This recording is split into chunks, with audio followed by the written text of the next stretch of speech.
Bonjour très chers fidèles téléspectateurs partout dans le monde, c'est votre humble servante, la dame de la presse. Et voilà, kakandenge zakama solo ya biso na bino. L'émission na biso ya lelo, il y a la doctrine religieuse, toyambi bongo le pasteur et de Bolondo, oyazali pasteur tokomekampe ko solo la naye na oetali ba faux prophète na ba faux pasteur. Mais avant ya ko bande émission bongo sans que na bosana na pesa merci na Platini Bukaka oyaza bongo na sima ya caméra na pesi mbote na ya Maki Makiadi na pesi mbote na Thomas Bisentu depuis Bruxelles et na kozala égoïste te kaka ndenge na utaki koloba na zanga mon côté na plateau na za bongo na le pasteur et de Bolondo. Bonjour pasteur. Bonjour ma sœur. Bonne santé. Santé normale. Vraiment, merci beaucoup de ces peliko yambayo na émission na biso. Ndenge nini biso to yeli boso na ndenge nini musala, ndenge nini église. Misala ezokoba très bien, nzamba osala ngolu, église pezo tambola malamu. Toujours ngolo nzambe. OK, merci beaucoup pasteur. Lelo to moni ba mutu nyonso to azolinga akoma kaka pasteur. Pourquoi? Bon, au fait comme pasteur, ils ont d'abord choix à moutouté. Donc yo moto rola lobi na comme pasteur. Mouto onyo sazola la zola mukana esprit comme pasteur, a d'abord faux pasteur. Parce que loko wana ça vraiment appel ya nzambe. Nzambe fois benga yo na bandenge na benga rabato. Il faut la convaincu na appel wana et nzamba kolekisa ona banzela oyo kosala ko koma tine siko ya lingi surtout sera bengi aux la berger au kamba libota na nzambe donc na yo moko boye jamais nzambe muta bengaka nzambe muta établissaka choix et uta repa nzambe parce que likabo ya kokoma passer za yo moko te nzambe muta pesa rango donc nzambe ndako tie loko kati na yo et au moment opportun après un certain parcours okokoma mais olalo la mwika na koma passer et souka mabe eza na ebele soka fandi bonga kaka pasteur peut-être aza convié mabonza ou comment. Bon, en fait, ce qui moto a bien parce que balobi que ba pasteur bazwaka ba bénéficier ka bakuta na moi chance wana côté ba offrande ya wana yé pas convié qu'il faut kaka comme pasteur. Oui, ce sont des ignorants. Ce moto avant de calculer mabonza à calculer dîme, à calculer badon, tout ça et pousser à comme pasteur à Liboumou, à pasteur à ventre, à pasteur à bon berger. Parce qu'il y a de bons bergers et aussi des faux bergers. Quand on a passé les ma bonté, d'abord ma bonzawana, na le bon la émission Moussou Sebele, na la chaîne Moussou sur YouTube. Ma bonza et ça pasteur. Église il fait fonctionner. Église ça rabat dépenses. Église est structurée. Pasteur a collé à mon na zomi. Et puis ceux qui ba dépense ça ba makambeza qui même moko na zomi yango relio nyo sauter. Il faut ezala quand même dispatcher au front des la gestion nango ba dépense ba facture ba prise en charge sociale pesali l'église. Donc ba mongo wana l'église il faut son bakiti, il faut réparer, il faut ça là, il faut changer instrument, il faut. Donc il y a pas mal de dépenses au sur bio comme pasteur pour nos offrandes. Eh ben je ne sais pas ce qui vraiment Ah bon, vraiment merci beaucoup pasteur et de Bolondo. Ils ont battu belé, ils ont la femme mariée, ils ont la homme marié, bazo la mingi na kombo ba pasteur. Balobi ke ba pasteur ndé bat bazo baby saka mabala na bango. Ba pasteur ndé bazo baby sa ba foyer na bango à cause de ba prophétie. Au pasteur nanga lobaki boye, pasteur alobaki faut ça la bona ya kakola la l'église et comme ko baby sa mabala ya bato. Bon, d'abord prophétie venait en Zambie. L'ainsi dit l'Éternel, le message n'était pas en colo.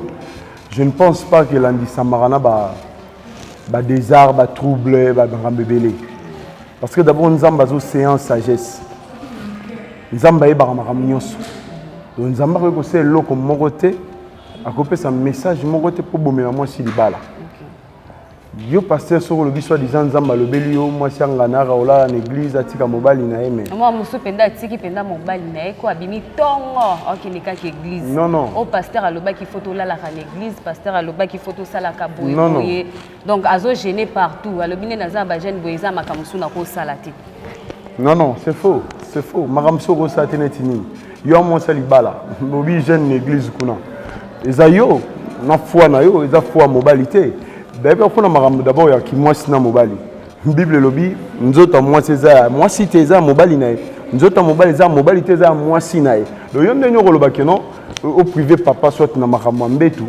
Soit disant parce que babak nous na mabondeli mais il faut des communs accords Bible est clair na ba donner wana.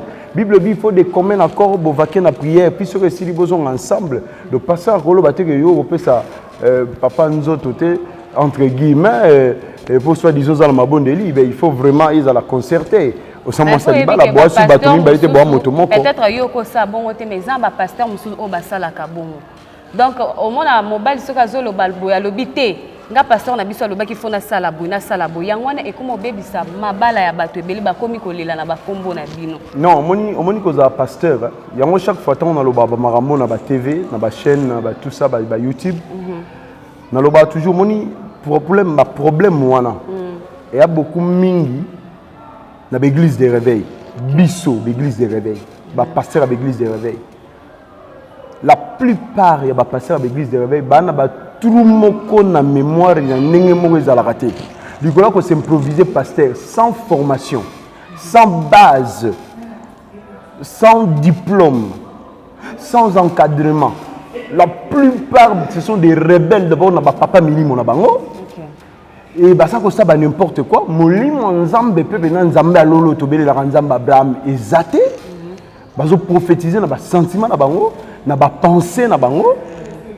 Dans les prophéties, nous sommes dans les pensées à Moutouye, lié à la mort. Non, il y a Nzambe, tant que Dieu m'a parlé ça toujours Nzambe. Et Nzambe, la plupart des prophètes, ce sont de faux. Et ça bateau, bah s'auto-proclamer prophète. Et puis on voit on a un comportement na bizarre, même un message au bazo pesa. Ce que vous voyez, c'est un message au pesa au Isa Amabi. D'abord, d'emblée, vous voyez, mingi bazar en contradiction la Bible.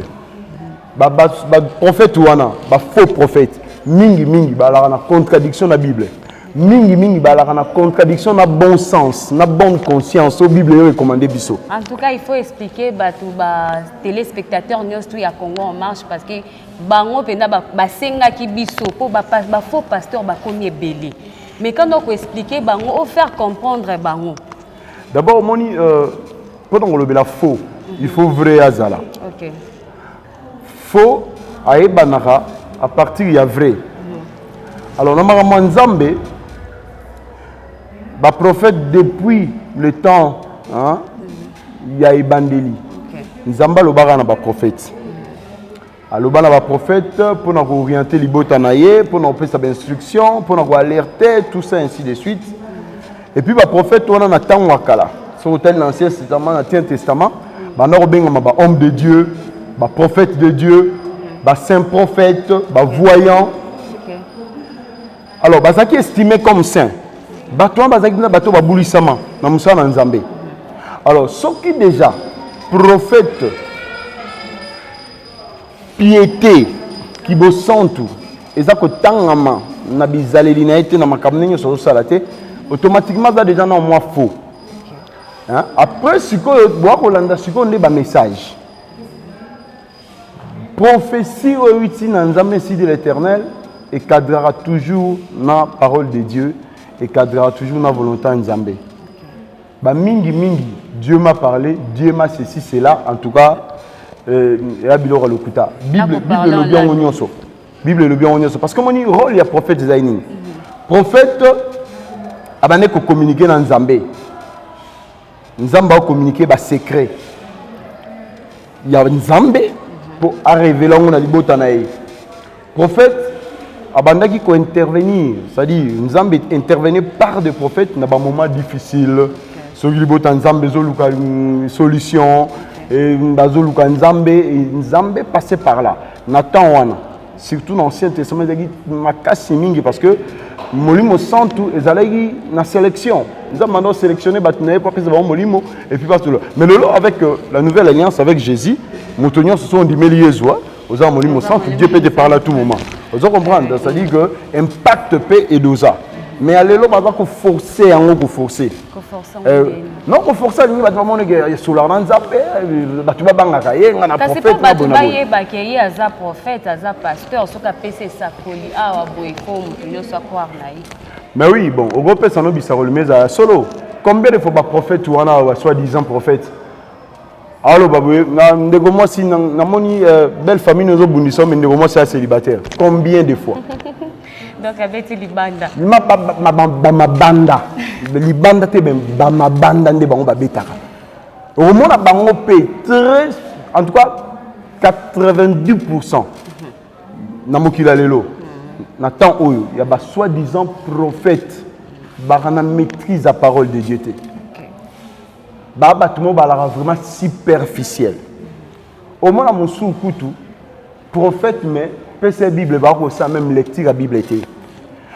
Autant on va verset biblique oyo on peut cette interprétation mususu. Alors que la Bible m'a comme même mususu. Ah bon? Et puis va trop na parole té. Quand la prophétie, il y a le kouta, Dieu m'a parlé, Dieu m'a dit, j'ai vu. Et puis, il va monter, parce que ça va au boulot. Comment on a bango? À remonter l'histoire, remonter, mais au finish. Comme pasteur, comme prophète. Non, c'est pas un roïba. Et ça, pas un roïba. Et là, on a roïba. Moi, je vais répéter. Va prétendre va envoyer des dieux. Mais ce ne sont pas des envoyés de Dieu. Les vrais prophètes ne sont pas envoyés de Dieu.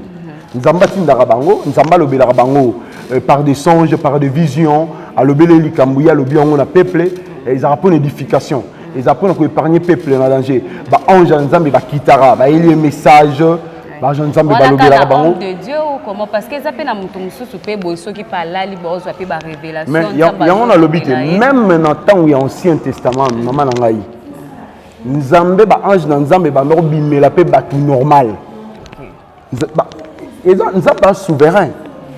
Mingi na ba prophète.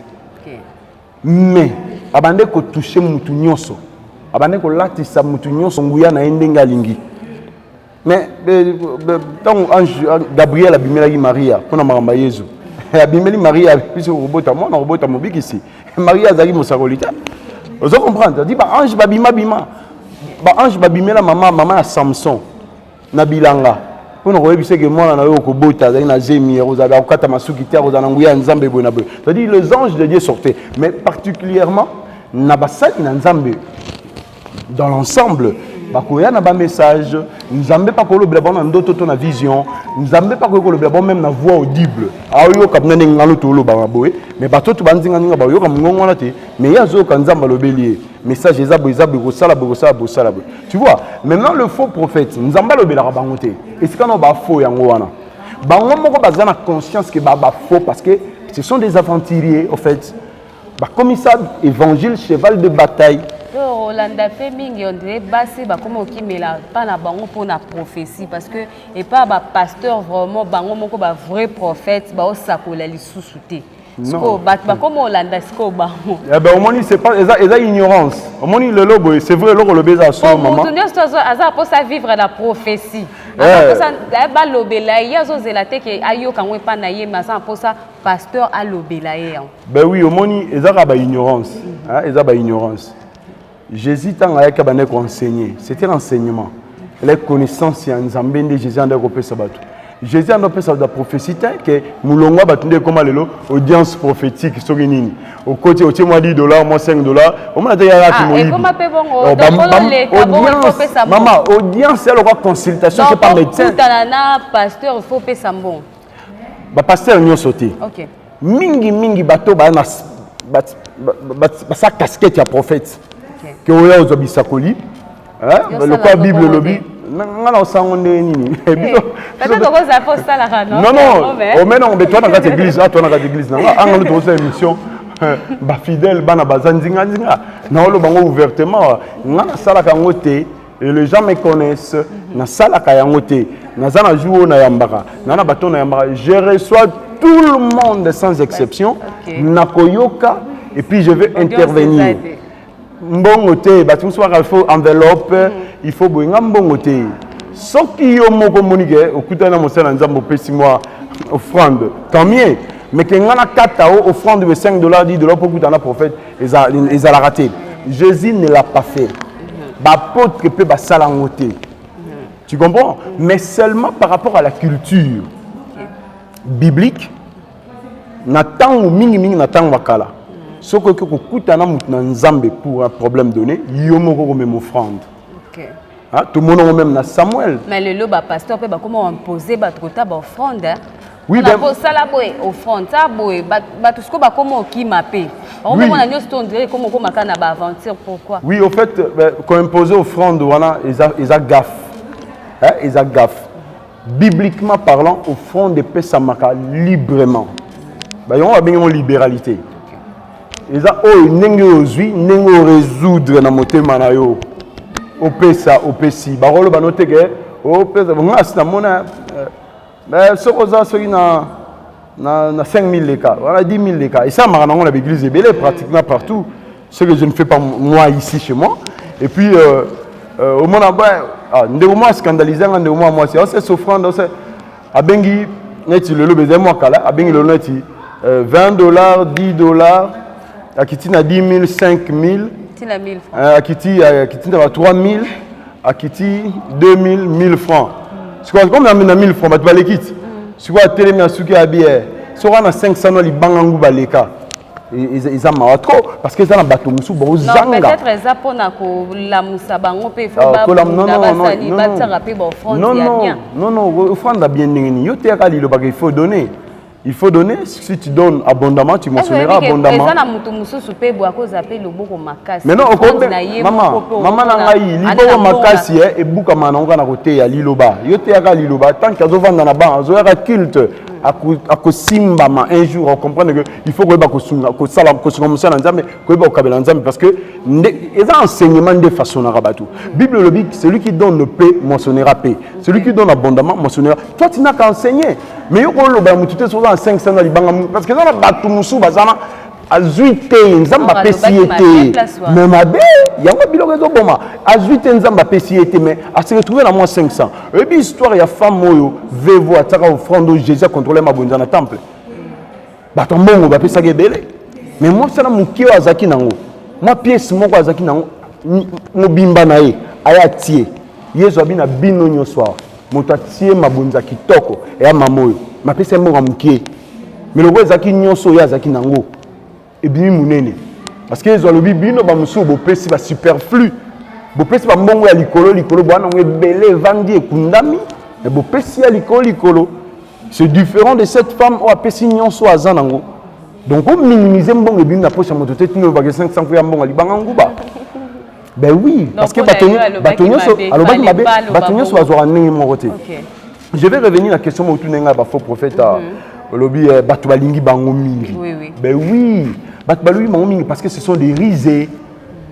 Ce sont des risées. Bon, fait ça au moment à boy. OK, poto soit au moins pas message de bon. Les ara soit ba pompeo bonheur, succès, ba bilo au moins bongo ba réussite, soit ba pompeo le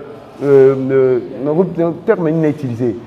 C'est-à-dire bangisio du genre malheur bandoki bitumba tata mosi na bino noko na bino koko na bino voilà batu bakolenga olenga ben ce n'est pas lui qui va te délivrer nzambe moto asalaka et puis mingi batu bakolanda bango ebele mais problème nanga tout à la résultat bato tout ceux qui vraiment ba prophète ba soi-disant prophète na Congo oyo bazaka na ba solution mais Congo va passer ici là.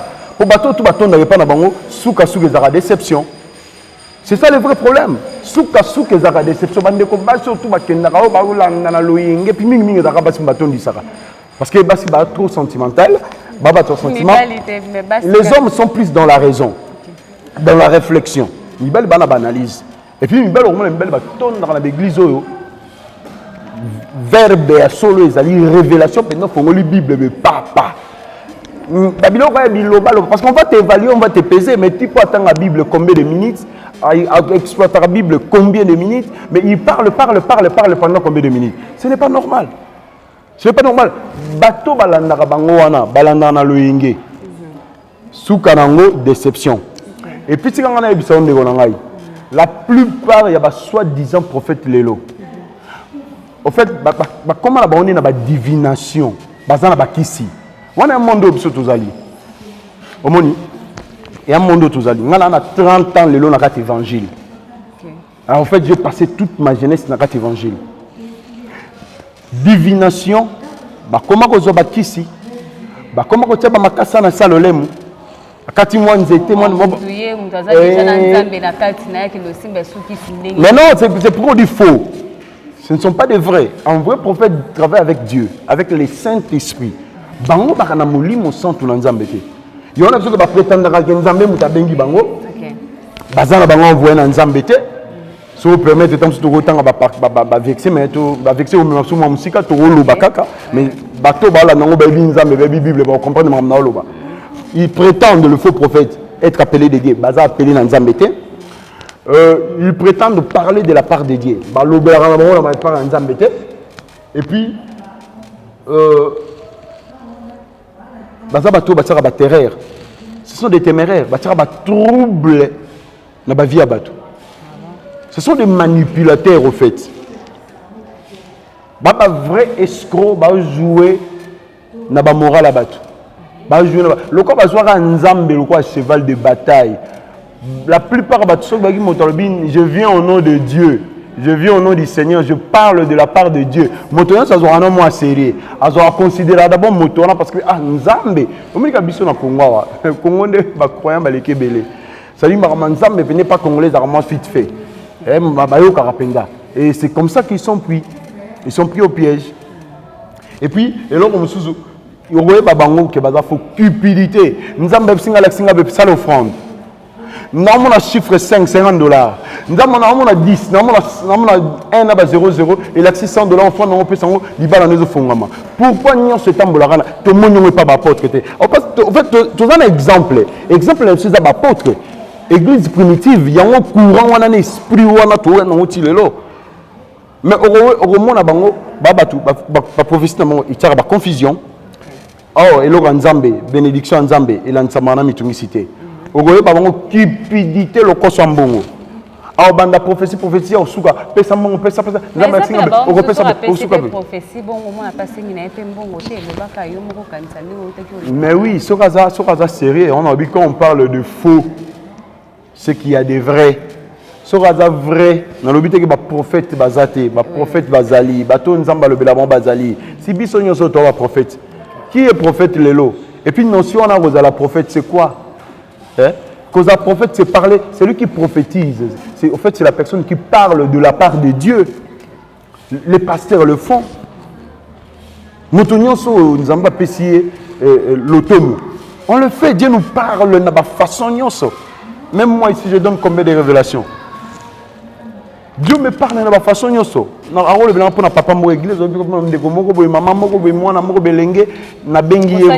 public ou bien au non, même en public c'est rare. Hein? En public c'est rare. Mais tu m'attends au Tikali. Et ça interdit qu'on paie sa prophétie en public?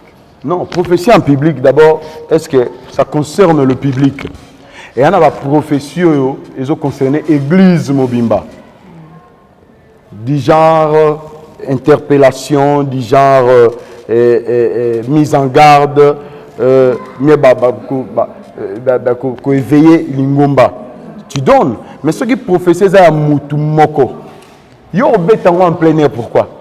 Ça aussi, c'est ça aussi. Bilo qu'on appelle ça la bêtise.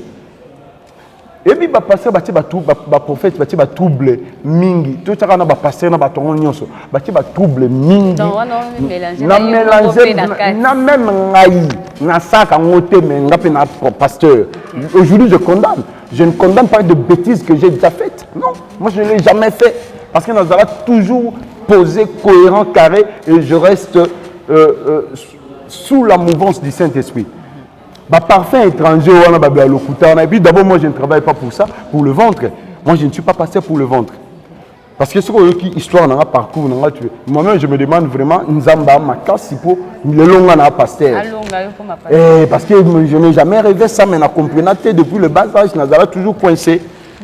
Tu comprends? Et le long, donc je suis à l'église, je travaille, je travaille à temps plein parce que je suis agent de l'État, je travaille dans un établissement public, en place, il y a capital là. Et donc, dans un cadre, dans un conduit, et puis bon, voilà, j'ai travaillé, puis je suis visionnaire, je suis leader dans la communauté. Et dans l'église, Hollandi, offrande, Naïbi va pas signer sur l'église. Na sala, au fait, na parcours, na sala ba cellule. Naïbi nenga bazara, maman morabi, pasteur, nana le pango mo kune za polé l'espace ezali. Au côté na bassin na nzambe te baro bande église. Ngala zagine muto ba mission ndengo wana. Ah frère aidé, évangéliste aidé. Bon, je équipe na yo, boke na le pango wana adresse be na commune boy. Yesu azali awati tote évangéliste évêque bomi pesa ka bino moko lalio la monki omi pesi évêque non il y a un ministère, il y a 5 ministères. Ogoye ko benga maloko évangéliste, ko benga maloko apôtre, ko benga maloko prophète, ko benga maloko docteur, ko benga maloko enseignant, ko benga maloko pasteur. Tu comprends? Et on est à l'automo, ça dit mutu ala na appel na ye. Elle ko tambutanga ba classe. Yobimi licencié en droit, licencié en sciences économiques, Yobimi licencié en sciences politiques, Yobimi licencié en biologie chimie, Yobimi licencié en polytechnique, Yobimi licencié en vous comprenez la communication ou bien le journalisme. C'est comme ça. Mais dans ensemble, ce sont des scientifiques. Donc, bisogno sono bane to basel na Nzambe. Et puis molimo na Nzambe ekoki kosala baloto mwana nyonso na kati ya mutu moko. Ça dépend. Mais moi ba spécialité ezalaka.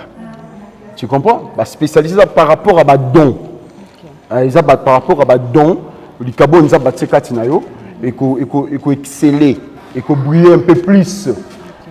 Et pas mutu mususu mona prophétie ndeza makasi. Et pas mutu mususu mona parole ndeza makasi net ba docteur wana ko fongola Bible mais tu vous parles des choses incroyables vous comprenez et tu vois donc c'est comme ça ils a ba dispensation à molimo santo na kati na bateau nzambe abengi et puis bino nyonso boko sala pona édification il y a église corps du Christ ya libota bana na nzambe.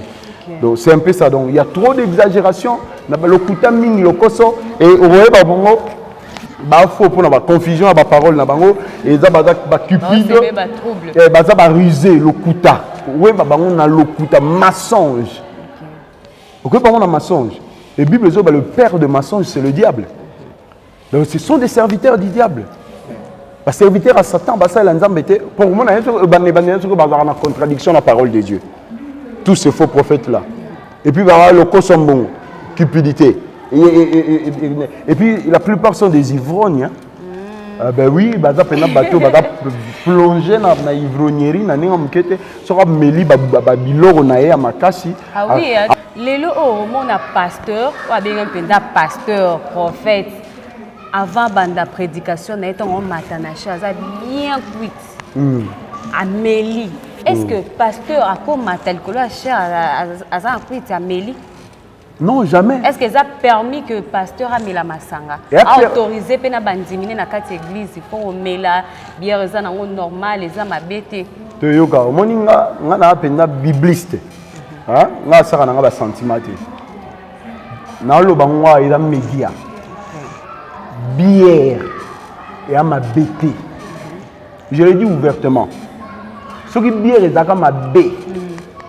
Mais bateau ba l'acception manzela pene évangile ya ba sango église catholique mais sango melaraté mais mamelo melaraté mais est-ce que bino bo melango pona mamelo melaka sango melaka na lobi soke zalaka mabe ana lo ba mokili mombe okangai pas de sentiments pas d'hypocrisie pas d'hypocrisie et pas d'ignorance bière ils a défendu ba épiscope ba cardinal ba koloba à côté l'église catholique est l'accepte so Jésus to tika ba polémique ya buzoba mutu moko na monopole ya Nzambe azate connaissance ya Nzambe dans sa totalité azate nous connaissons en partie et nous prophétisons en partie dit la Bible la bière en soi eza mabete et pekisa minango pe na Bible te Bible pekisi ivrognerie. N'est-ce pas? Maintenant, pour les hommes de Dieu, la Bible dit pour mon toit à Mosè Nzambe, à l'évêque, à la diacre, à la boye, qu'il ne soit pas adonné au vin. Et l'ingolo banini, ça dit mon toit masanga. Elle va trouver chaque jour il faut amela, soit melita za bienté. azala moto ba excité. Whisky. Oui, nous sommes tout le na kati ya groupe moro vin et en alcool, whisky et en alcool, bière et en alcool. Non, par rapport au pourcentage, on ne parle pas de pourcentage, mais toujours le bagnon sur les alliés, ba bière ou ba boisson enivrante. Whisky et la boisson. Et en alcool sur les kati ba masanga. Whisky, vin, bière. On va passer à Pixar Rabatou. Bon, mais la masanga te mamela vin. Et ça ba ignorance moro na éviter vraiment qui bolé moi dans la carte na biso ba pasteur au peut que ça va tout masanga na ndako nous ba 20 mais la 20 mais différence ni entre vin na bière parce que ni on se dans alcool. Et ça pasteur moko ya boya na été moins important à pe kombo na ezate yé vraiment terrané l'église à lobby qu'il faut qu'on mila. Non. Mais là penza permettre na pe bandimi na ba mila na bango. Non, écoutez, ce n'est pas quelque chose qu'on peut prêcher. Mais on doit se dire des vérités. Notre le banou sur quoi Bible fait que si mon temps mais la basangate. Mais la particularité zali. Non mais ce qui circonstance c'est que na lo bané na lo baboué. Ah na lo banaka église na ngati. C'est comme si je parlais au bandimi. Na routine na moto melate. Eza bagou ba discuter na ngote. Bible bi bo discuter à propos ya ko melana ya ko lia. Moto alingi mais ngana obetande c'était là nanga bien maman. Na obeta c'était pour na makama masanga. Na lobi ke masanga Bible pekisi ngote. Soit d'accord na ngai. Bon on va appeler d'accord mais je confirme o ngana oloba. Ozo comprendre. Na bi soki pe na Bible pekisi masanga. Mais ndakisa bezo te ngozo pas ba catholique. Mais basango ba melarate, ba évêque ba melarate, ya basango ba monseigneur et puis ba épiscope ya mbo ba cardinal ba melarate ba mamelo.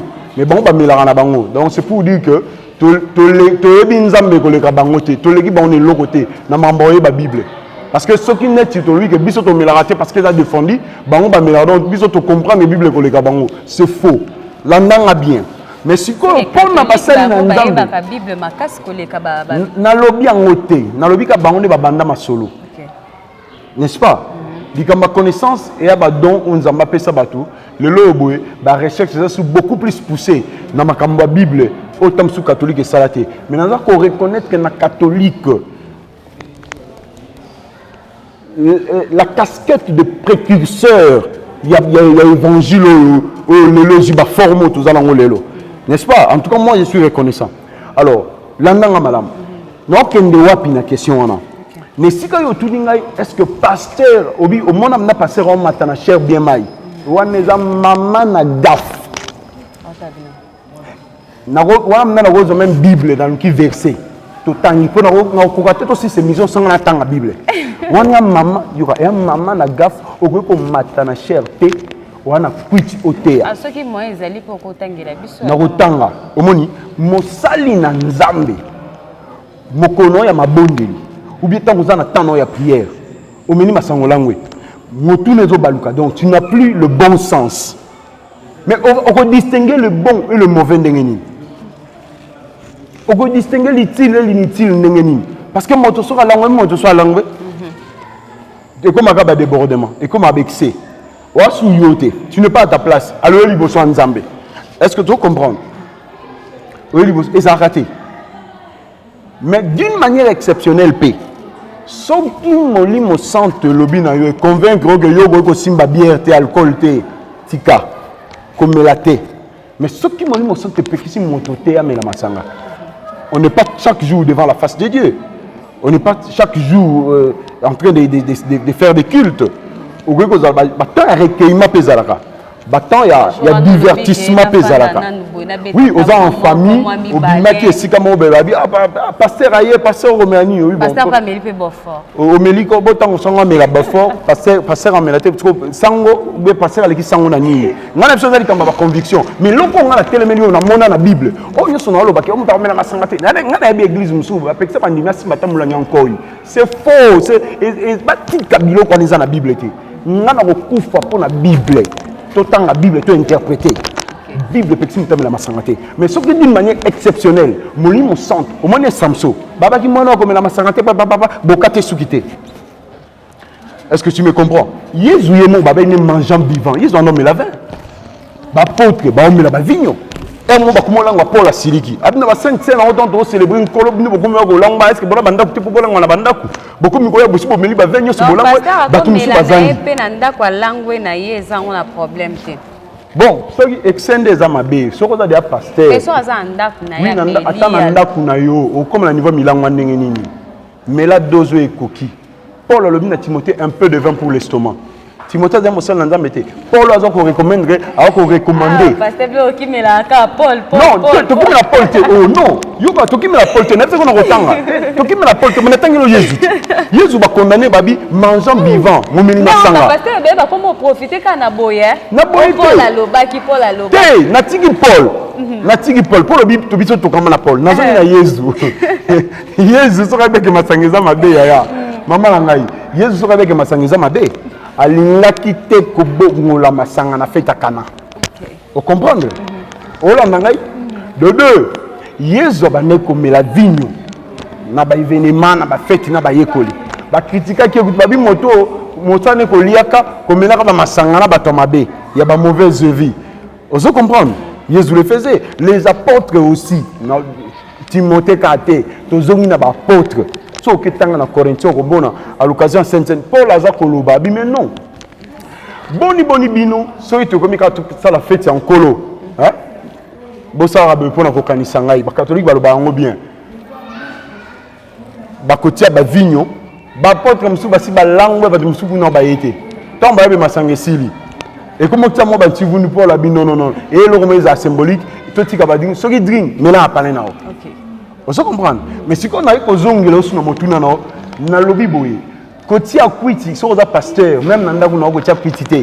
So ki o melaka. Mela parce que histoire à Noé bana na musu ba kome balakela maki mabe po alangba ki akati bila matike bolumbu ba o ba mona bolumbu ne ba seki balakela mabe ti lelo.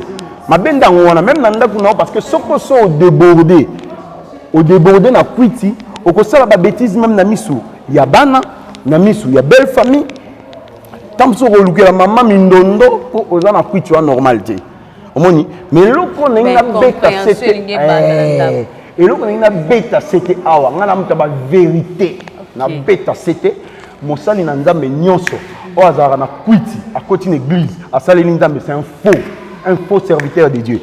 Tout dans la Lévitique chapitre 10. Tout aussi ça peut être sans la dans la Bible na o ka bien te. Tanga pasteur. Ils allaient attendre.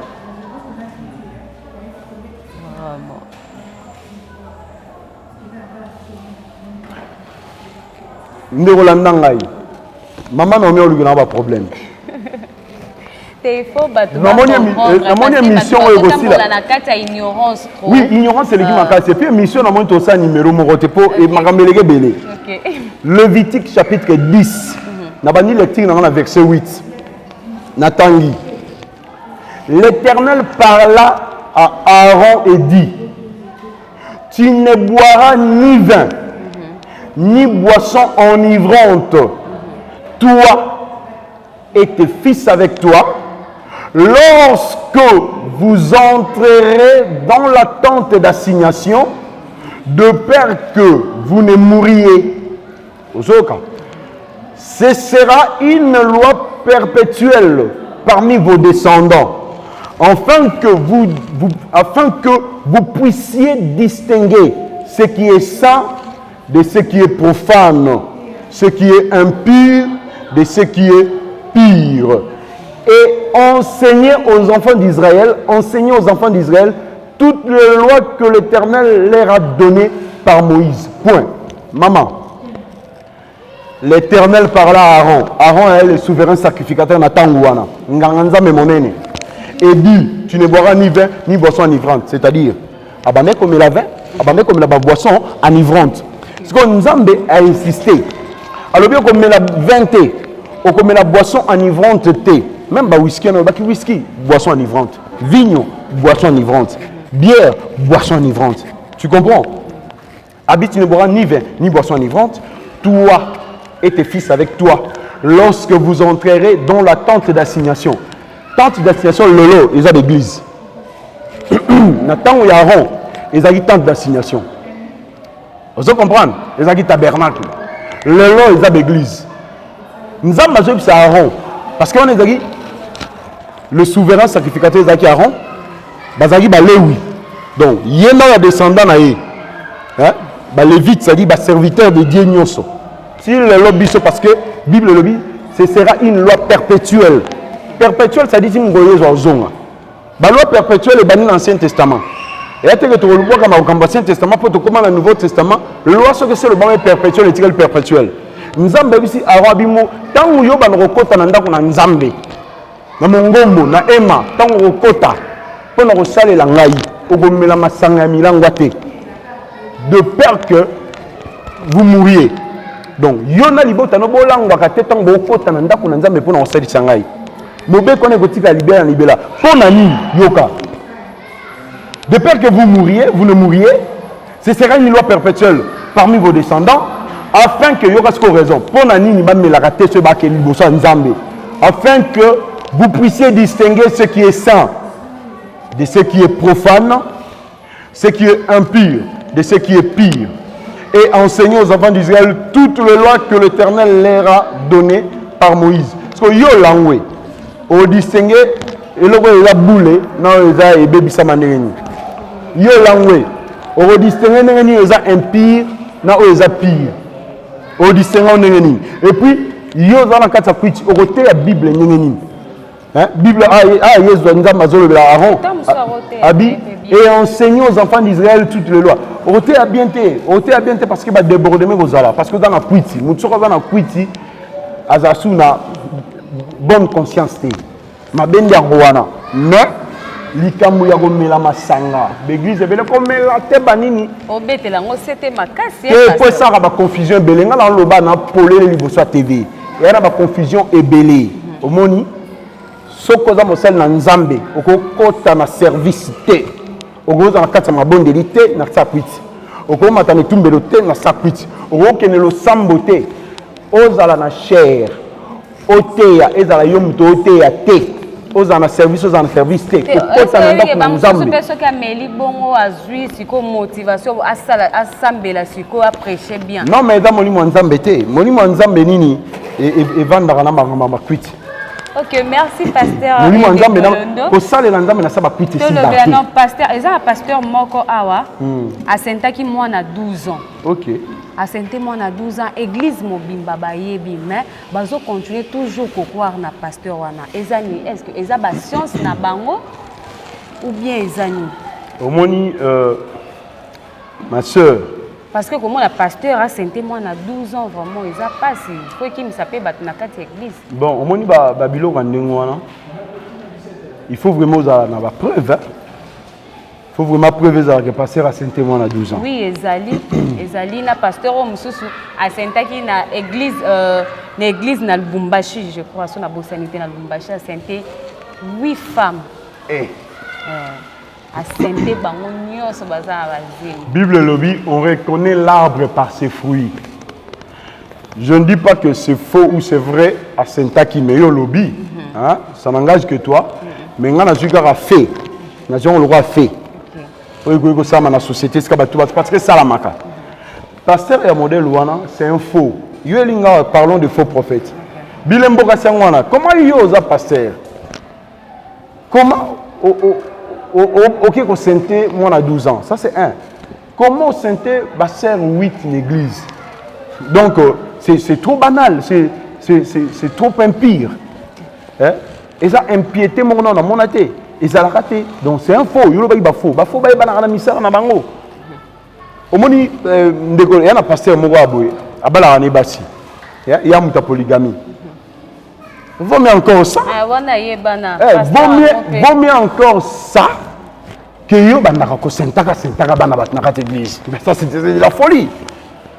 Ozo balaka zo ko balaka bango légitimement ba famille na bango ndimi epesi mona pesi dot. Non ngamba na kota te ya doctrine. Ya bango za doctrine. Ezap na idéologie na bango pe na polygamie et nga tuna ngala kota te. Ok, pasteur, et de est-ce que parce que le quoi n'est pas pasteur moko tunaki muto aza proche nangai. Nazane pena ndaku moko. Est-ce que pasteur akolo bana mundimi ke mbeki mangeza ka kitoko. Chambre na ezala ka boy. na douche ma ebimaka likolo ntango oloba na sere na oloba na intention nini na idée te nini na mutuna d'abord koloba de mbetu na ngai chambre douche apo abandelaki pena na mbetu na ngai ben on est intimité ce qu'il faut savoir faut ko yeba ndeko na nga mama Naomi yo passer aux autres de intimité ba chambre ba douche olobela ngonde ko mwasi avant passer na balate célibataire ah bon célibataire tam so lolingi na ko tia litoyi mais vraiment lito yango ka maman na chambre maman vous me présenter chambre na douche bah ça doit dire autre chose donc on demande que ba biloko wana nyoso na biso za maratro soko za célibataire tia lito normal lito ezalaka lito eza mama molimo te o luli o mi ndenge moi ça va bien o hende ko moi si boni ngana na libre na CP non na moni vraiment moteur mais il faut il y a ta conviction conviction ah oh ben na moni c'est bon so andimi ngana na bala o yo lobit so ki ba apprécier ndeko moi c'est apprécier abi bon ça va kitoko yo le koza mosel na nzambe epse bon la mosel na nzambe to vanda bongo sima mikolo na leke pa na bino famille bangai ba présenter pe l'église ba que toza fiancé to bongisa libala c'est comme ça que ça marche ben yo lito ina omba mo na chambre bien beto bien douche za voilà d'ailleurs boule que mbetu et ça musala mbetu douche au sokoli ça n'a pas de sens comme na biso na kochité déjà mutuna mususu ezali que ndenge nini okoyeba un vrai pasteur na un vrai prophète okoyeba bango ndenge nini bon okoyeba un vrai pasteur na un vrai prophète d'abord okoyeba eloko na base makasi okoyeba bango na misala na bango on reconnaît Bible lobi Yesu lobi on reconnaît l'arbre par ses fruits omoni soki ba aza kotambola na boyenge bene na fidélité na Nzambe bomona na misala fidélité dans Nzambe et à makambo kati motema te et à spiritualité mais c'est aussi palpable on peut voir que cet homme est fidèle cet homme craint Dieu d'abord la crainte de Dieu et puis on a moto et bikelinae c'est-à-dire son style de vie et ça conforme maintenant ma commis azam mutaba débordement te c'est-à-dire oye baye Bible zelo bayamiso la grâce source du salut pour tout le monde hein nous enseigne à renoncer à l'impiété et au convoitise mondaine.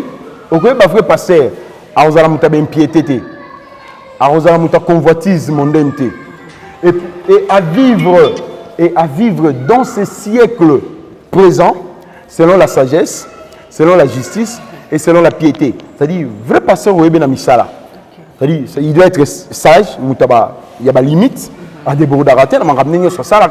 Il y a excité parce que la Bible est tellement excénion et puis il y a justice c'est-à-dire à couper sa moto na moto oh il sengeli na ye ko kina ye mo pas mérité oh ko kina ye donc il peut pas aller au-delà et puis c'est un homme pieux c'est-à-dire c'est un homme qui adore Dieu qui sert Dieu par des actes de la religion c'est ça la piété c'est-à-dire boye ba pena boyenge bene il y a vrai ba faux au comment ba cupide le ko sambongo mosali na Nzambe Bible bi azala cupide te mais là ba vrai pe ba comment le ko so mbongo non ce qui vrai comme le ko so comme da faux comment le ko yo mosali na Nzambe le ko so mbongo ni c'est quoi ça faux c'est-à-dire on va vrai pas comme il faut c'est possible tu peux chuter OK merci beaucoup différence nineza entre pasteur na prophète d'abord prophète à cause à pasteur OK évangéliste c'est pas cause à pasteur pasteur à berger moi je suis bien berger c'est le pasteur il y a des termes synonymes pasteur à moto à battre la bampate c'est le moment où vendre ça battre une église évangéliste à moto à sakola sango malamu partout azo ba yamba Yesu ndima Yesu bongo la mathématique masumu comment ko sambela parce que tant moto na ko église à coup du pasteur et puis dans cette église à beaucoup taper apôtre mais et l'on peut la confusion apôtre qui est un apôtre n'est rien d'autre qu'un envoyé de Dieu parce que comme on a ça apôtre motonyo so nzambe atindiye o azana mission ya nzambe babengi apôtre c'est pourquoi on parlait de 12 apôtres ils ont confusion yo même mayele pe il faut ezala kana ba pasteur na biso lelo ba pasteur bani ko tangate ba pasteur ba mayele te asimbi de verset biblique à sa l'église abeti mo Yesu azali abatu ba vandi akomo ba yonso ba kimara na prophétie azelo mo nzolo ko mo likasa akomo ba makambo batu o ezala rapena ba solution de ba prophétie na bango akolo ba vie no passé akolo ba bebona ana solution ko peut sortir parce que nzamba zate c'est Dieu qui donne la solution ba souka ba la limiter mais il faut un peu de connaissance de libota ba ndan pour comprendre que ba ça manipuler bato baza vrai aventurier bazo manipuler au nom de Dieu alors que nzamba lobité Vous comprenez? Donc, prophète, Azamutu Oyo, au lieu qu'on a un don, il y a prophétie. Comme on appelle l'esprit, il y a prophète, il y a un esprit, il y a prophétie. Mais don, il y a prophétie, dans tout, il y a un mais tu n'es pas forcément prophète au temps partout, partout, est-ce que tu as signe, moi donc, quand je suis concentré, moi prière, moi ndoto, moi lobelio. Et il y a différents prophètes, il y a prophète Élie, prophète Jérémie. Le prophète attend, il y a différents lois. On a moi donc comme Titi là. Dieu m'a dit, le prophète a la bêtise. Moi, les lobasuka pour na ba faux prophète, na ba faux pasteur. Et moi, les lobapé, monsieur, pour la chaîne Abisso Congo en marche TV. Bon, tu vas na Congo en marche TV. Oui. Coup de chapeau, Moussala qui tord beaucoup bas. Dans mon na YouTube, dans mon des émissions, beaucoup de partout. Bien, on sans frontières. Ok. Beaucoup de mon comédien, l'équipe de pasteur, développer beaucoup de lingay. Zamba pambola bino mosale qui ne malamu. Bosa kola vérité. On a nyoso beaucoup ça là. Bo enseigner des populations na pour enseignement. Moi ba directive pour mboka za robeba. Ba mental za moi mobulu, zamba sunga. Alors pour na loba suka vraiment ya suka. Pour na ba faux prophète. Na oyebi sa faux prophète. Ba sakana na nzambe te. Nzamba ko za cheval de bataille noté pose ma desu. Ya bana. Pose mbongo ke langwa masanga. De mbongo ya kosa kindumba. Aussi comment Nzambe quand vous imbongo ke ko tetuka. Le temps est là, répands-toi. Bon là motema Nzamba zo talena. Tika bêtise. Bon là motema faux prophète tika ba aventure. Ça l'aventure na yo libanda me bimala makama Nzambe. Soko za posa ko sa aventure. Ngala lo bango toujours. Soko na posa liboma ezana na mutu na yo. Tika kombo ya Nzambe sala ngo librement parce que oza ko se charger. Vous avez un problème na mutu mena Nzambe te. Parce que un problème avec Nzamba kokota mais ko tout molo bino bo tout mola Nzambe wana ko tout ko bo tout ka molimo santo wana so qu'on a bino rozani alors il est temps ya ko bongola motema o vanda na makomi o vanda na biblia o tika ko kosela ka Nzambe makambo Dieu m'a dit Dieu m'a parlé voilà le balanga suka. Merci beaucoup Tokomi na suka émission na biso na kosuki sango boete sans que na le bana pesa moi merci na ba o balingaka Congo en marche TV na pesi mbote na jupele madenamir jupe matondo depuis Canada na pesi Ibra songe ya mbeli depuis États-Unis jupe masamba président na nga moko ya fondation to kanisa na pesi pe maman abotangai maman dunia awa faila na pesi ba bébé na nga mibale Norfi Daniela Kambembo ba gros bisous bisika bazali en tout cas tokutani na prochain numéro.